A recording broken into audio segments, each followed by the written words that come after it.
వ్యక్తిగత నైపుణ్యాల పెంపుతోనే ఉద్యోగ ఉపాధి అవకాశాలు ఎక్కువ వస్తాయని మాజీ ఉపరాష్ట్రపతి ముప్పవరపు వెంకయ్య నాయుడు అన్నారు. నేడు విలువలతో కూడిన విద్య వ్యక్తికి కుటుంబానికి చాలా అవసరమన్నారు. ప్రధానమంత్రి నూతన విద్యా విధానం ద్వారా మాతృభాషలోనే సాంకేతిక విద్యను బోధించే దిశగా కృషి చేయడం జరుగుతుందని చెప్పారు. తల్లిని, మాతృభాషని, తన ఊరిని, దేశాన్ని మర్చిపోయిన వ్యక్తి మనిషే కాదని వెంకయ్య అన్నారు.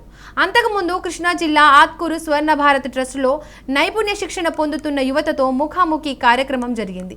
దీనికి వెంకయ్య నాయుడుతో పాటు ఎమ్మెల్యే యార్లగడ్డ వెంకట్రావు హాజరయ్యారు.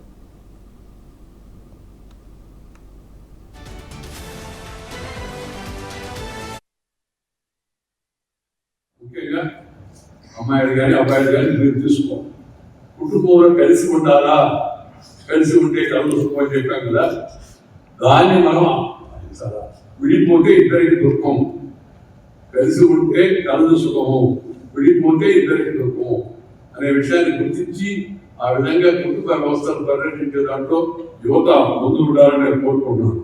ఈ మధ్య కొంత అధ్యయనం చేసి ఎందుకయ్యా అంటే కలిసి ఉందాము, ఒకరి కష్టాలు ఒకరు పంచుకుందామనే ఆలోచన క్రమేపీ తగ్గుతూ ఉంది, బలహీనపడతాం, అదొక కారణం. రెండవది ఎవరికి వాడు నేనే గొప్ప అనే భావం, నానే తెలివి ఎక్కువ, నేను చెప్పిందే కరెక్ట్ అనే భావం పెరుగుతాము.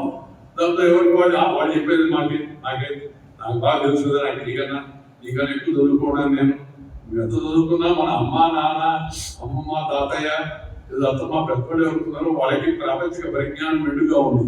మనం ఎంత చదువుకున్నప్పటికీ కూడా చదువుతున్న యువత ముఖ్యంగా